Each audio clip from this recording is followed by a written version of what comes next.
Assalamualaikum warahmatullahi wabarakatuh.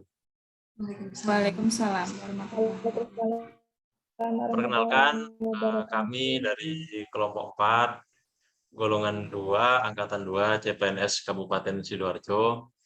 Pada kesempatan kali ini, kami berlima akan mendiskusikan materi tentang Smart ASN. Khususnya nanti yang berada di lingkungan kerjanya masing-masing. Namun sebelum masuk ke diskusi, kami akan menampilkan video tentang Smart ASN yang nantinya akan didiskusikan bersama-sama. Kepada teman-teman, monggo dipersilahkan untuk men-sharing video yang akan didiskusikan. Silakan.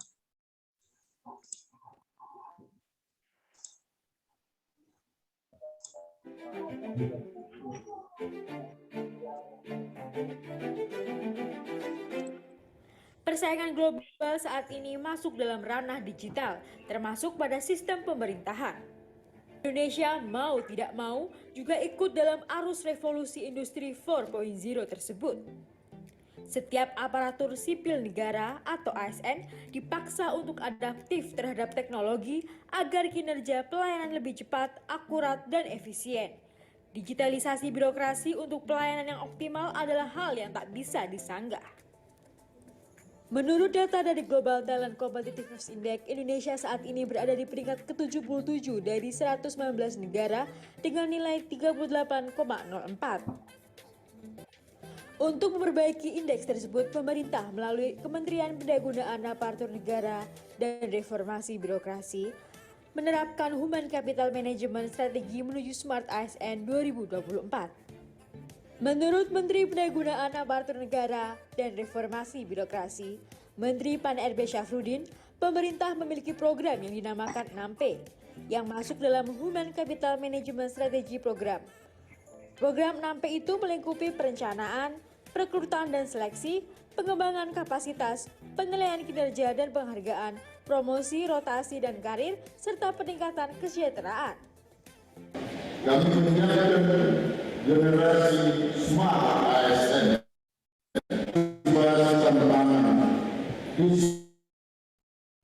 disrupsi era revolusi industri 4.0 serta menjadikan tantangan dan hambatan sebagai kekuatan dan peluang untuk mendorong visi Indonesia 2045 dengan berfondasi pada digitalisasi birokrasi yang memudahkan akses pelayanan kepada masyarakat. Selain itu, untuk menyambut tahun 2020, Indonesia masuk ke dalam Grand Design Pembangunan Aparatur Sipil Negara 2020 hingga 2024. Kementerian Pan-RB gencar memperbaiki ASN sistem digital.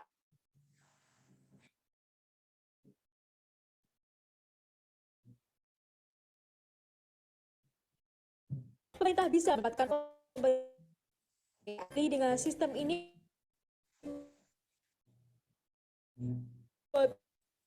birokrasi Indonesia berkelas dunia.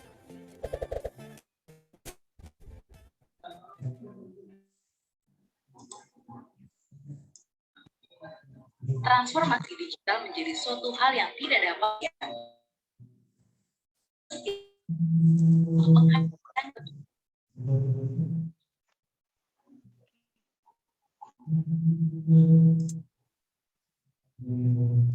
Sudah selesai videonya?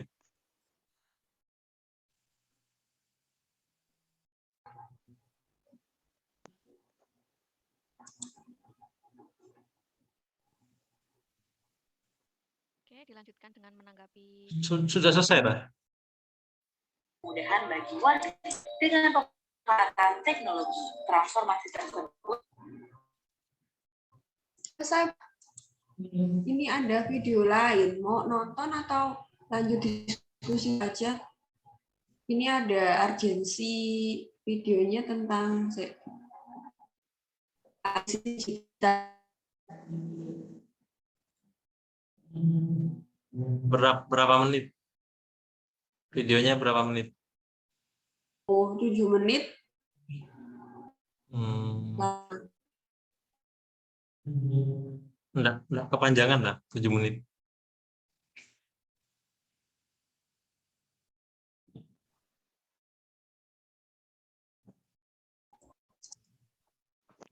Internetku udah stabil kan? Keluar sendiri barusan. Punya satu aja. Halo? Terus dikomentarin, terus disesuaikan instansi masing-masing gimana? Gimana? sudah, videonya sudah. Videonya sudah. Ya, Sudah aja.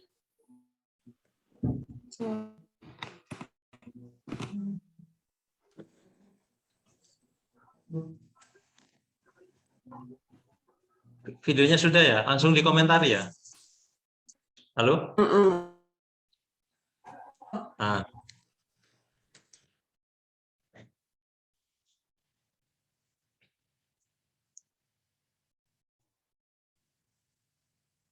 internetku putus-putus. Ini suaranya suaranya Mbak Yuli nggak denger aku.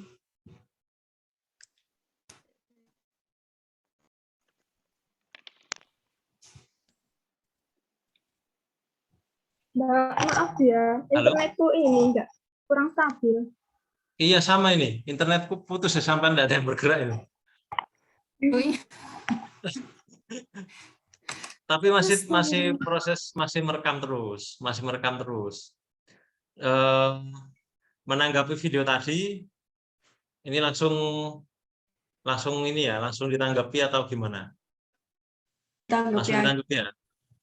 Oke ya, Disesuaikan langsung sama tak pandu kondisi ya. Iya. Iya. Langsung tak pandu. Nanti bergiliran aja nanggapinya.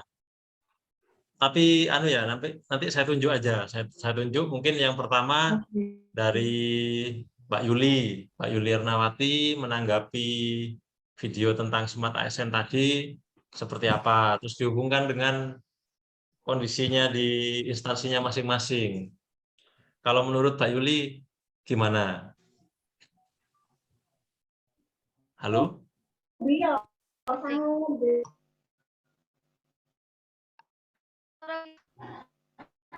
suaraku Nggak kedengar nggak? dengar, pelan. Putus-putus. Tapi Putus-putus.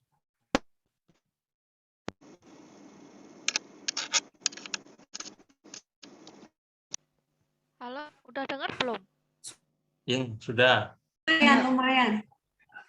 Udah maksimal ini soalnya soundnya 100. Sudah dengar, cuma kecil. Mbak Yuli. Langsung dikomentari aja ya videonya tadi ya, sesuai dengan Iya. instansi masing-masing. Ya. Perkenalan dulu ya, perkenalan dulu.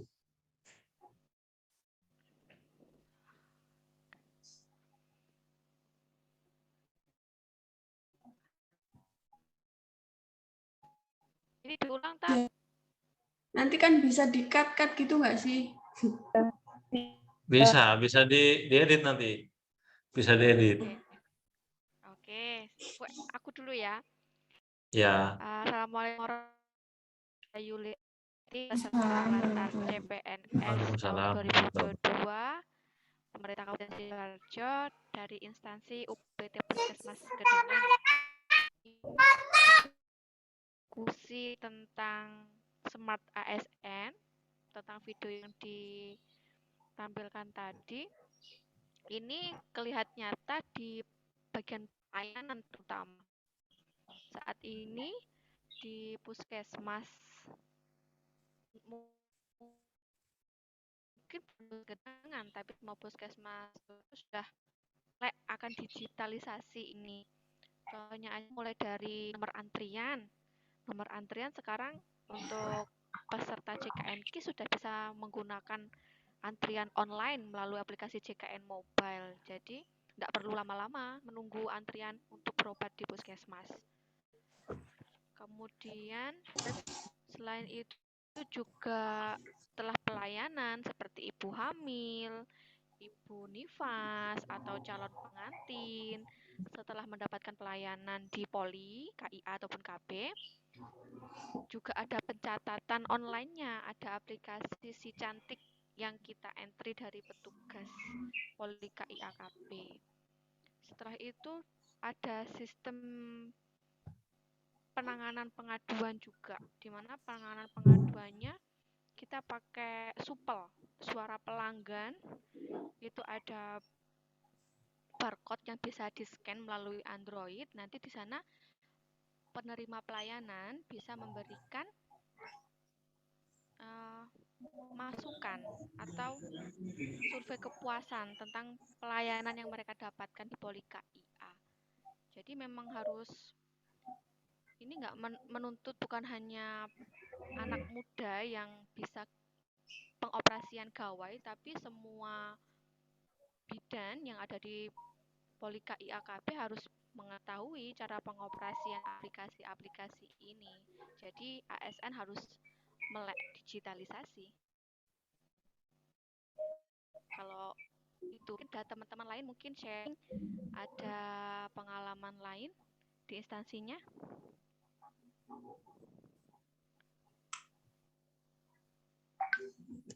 Langsung ditanggapi satu orang aja ya yang nanggapi. Mbak Rizky Maulia. Oke, Assalamualaikum warahmatullahi wabarakatuh. Saya Rizky Maulia Erlangga Putri dari instansi Puskesmas Banting.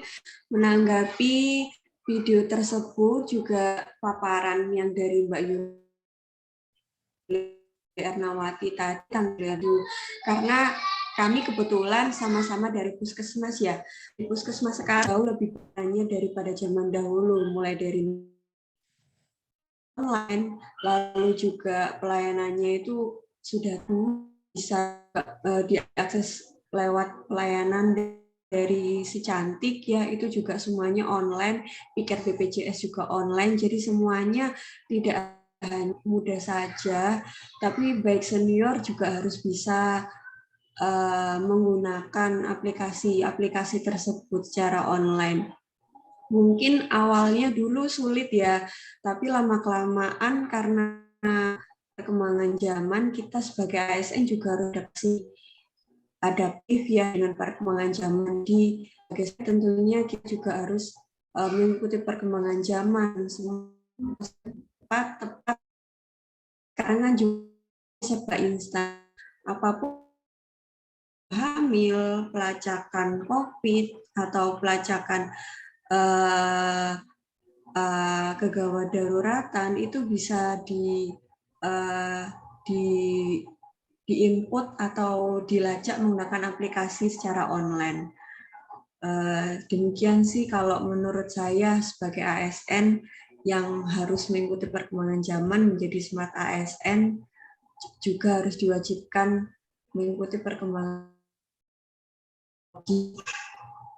seperti itu. Mungkin ada tanggapan dari teman-teman lainnya. Langsung ditunjuk berikutnya ya. Mbak Rosita. Oh iya, terima kasih Mbak Rizky. Assalamualaikum warahmatullahi wabarakatuh. Waalaikumsalam Nama warahmatullahi saya wabarakatuh. Rosita Ida Ningrum, jabatan saya sebagai perawat pelaksana di instansi Rumah Sakit Umum Daerah Kabupaten Sidoarjo.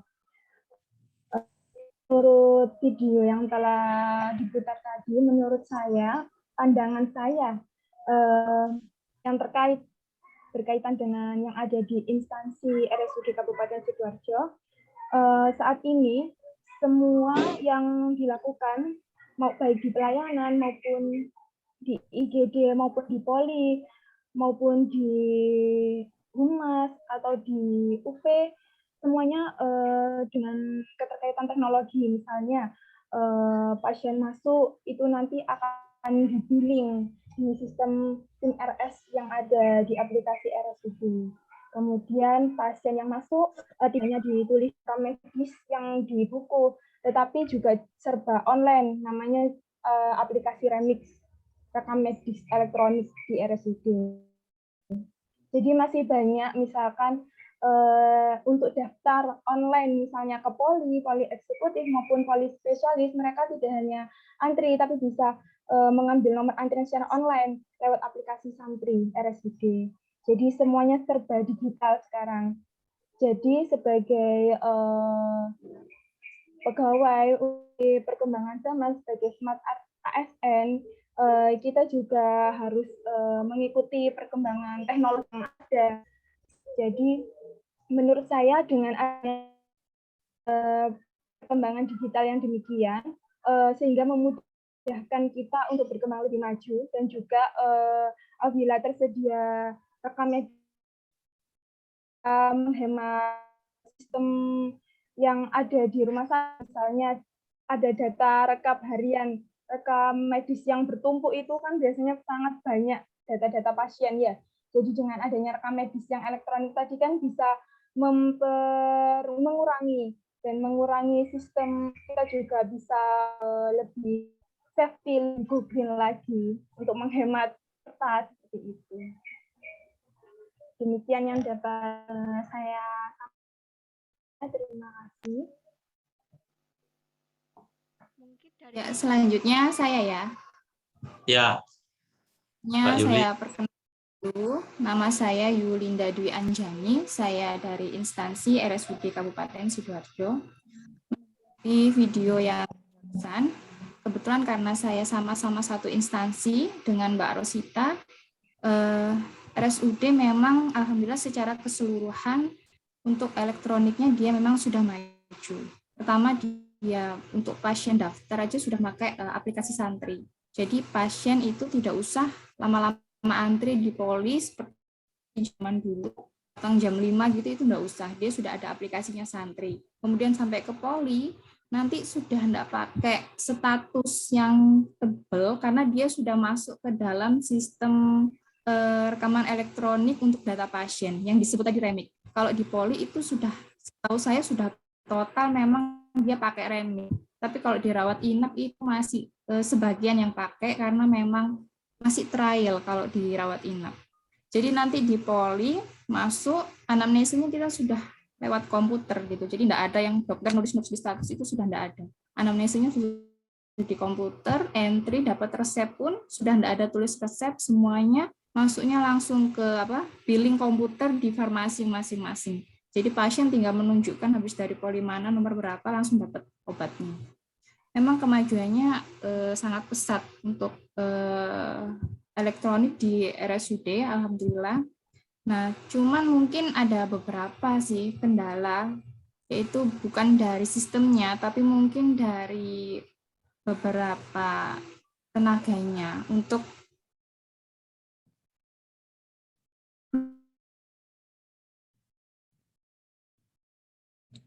operasi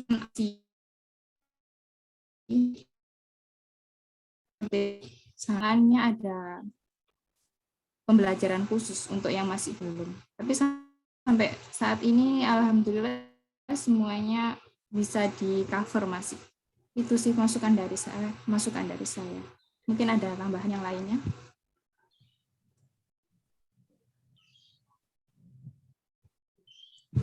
Halo? Ada tanggapan lainnya? Pak Kalau Yusuf, enggak ada, gimana di saya kecamatan? yang di kecamatan ya. Yang di kecamatan bagaimana? Sebentar.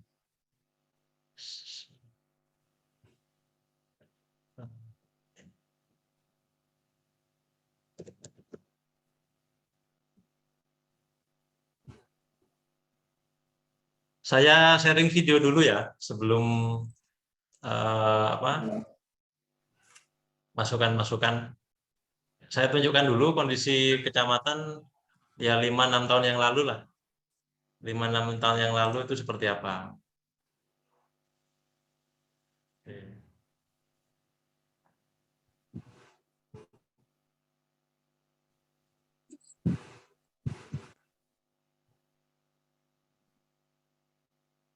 Ini kantor kecamatan lama, kantor kecamatan Sukodono yang lama, teman-teman.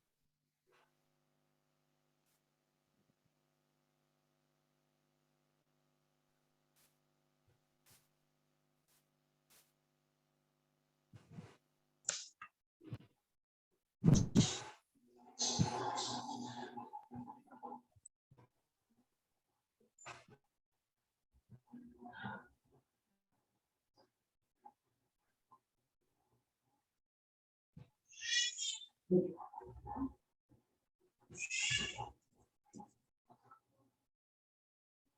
Kecamatan Lama Sukodono itu letaknya pas depan pasar. Kalau ada kegiatan, mobil yang parkir itu numpuk-numpuk enggak karuan.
Masih kelihatan ya? Sempit kantornya.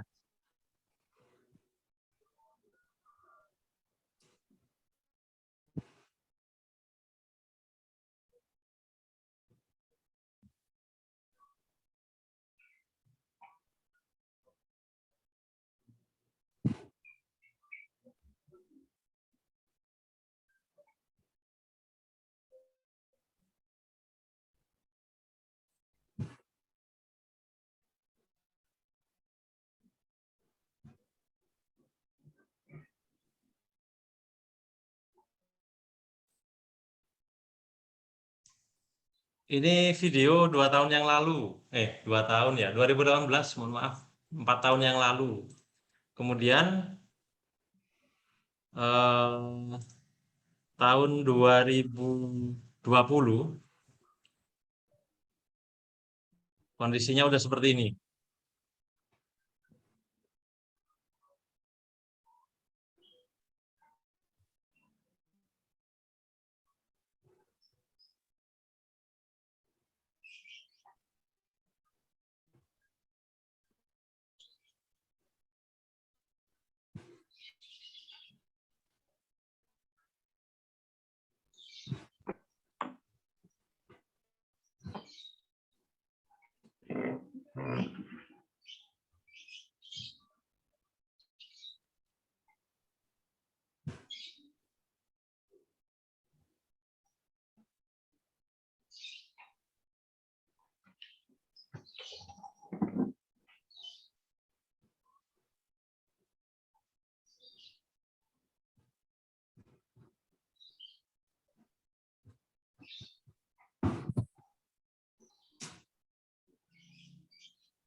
Saya stop ya. Jadi kalau di Kecamatan Sukodono awalnya melihat permasalahan pelayanan publik itu kan ruwet ya, berbelit-belit. Kemudian apa namanya, mungkin petugasnya tidak ramah, waktu pelayanannya itu tidak bisa dipastikan. Kita masukkan berkas hari ini, kita tidak tahu selesainya kapan. Ya kan, permasalahan pelayanan publik itu kan selama ini seperti itu. Akhirnya masyarakat sing sibuk, wis daripada ruwet-ruwet, kene tak ngurus lewat calo ae. Kita ngurus lewat calo aja. Gak ruwet-ruwet bayar isok dadi. Nah, melihat permasalahan seperti itu, akhirnya di awal-awal bikin aplikasi berkas melaku dewe waktu itu namanya. Jadi ada 3 tipe, tipe A, tipe B, tipe C. Tipe A itu layanan yang selesai di desa. Jadi masyarakat ngurus di desa, selesainya di desa. Yang tanda tangan di desa. Terus ada lagi tipe B, layanan tipe B. Tipe B itu ngurusnya di desa, tapi approval layanan itu sampai dengan kecamatan. Nah, kalau masyarakat kan habis ke desa, nanti ngurus lagi di kecamatan kan aras-arasan. Makanya dibuatlah aplikasi yang namanya waktu itu BMW.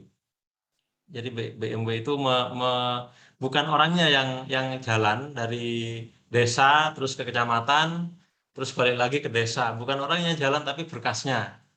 Berkasnya di entry online, kemudian masyarakat nunggu di desa sudah bisa menerima hasilnya dan bisa memantau langsung status surat yang mau diajukan tadi. Nah, kemudian setelah adanya BMW dikasih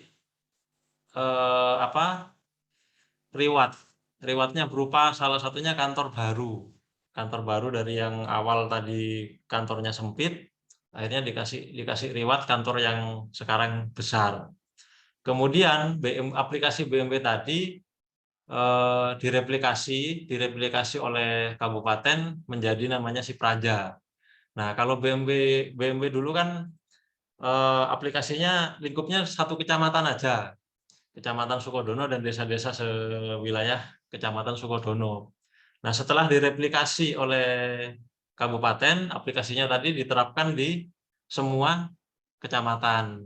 Jadi teman-teman nanti yang ber-KTP Sidoarjo itu bisa daftar, bikin akun di aplikasi Sipraja. Nanti teman-teman mau ngurus misalkan surat keterangan domisili usaha. Kemudian kalau kemarin kita ada IMB ya, selama 1 tahun saya di sini ada layanan IMB, cuma sekarang dihapus di tipe C itu. Kemudian setelah bikin akun, teman-teman mau ngurus apa tinggal milih tipe A, tipe B atau tipe C layanannya. Berkasnya diupload, hasilnya bisa dicetak mandiri di rumah. Jadi tidak harus datang ke balai desa ataupun ke kecamatan. Kecuali layanan kayak KTP atau KK ya mungkin ya. Layanan KTP atau KK kan ikutnya di Dukcapil.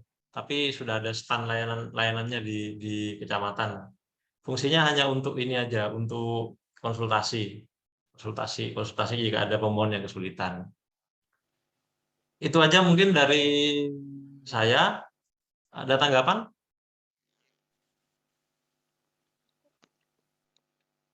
Cukup. Cukup, Pak. Ya.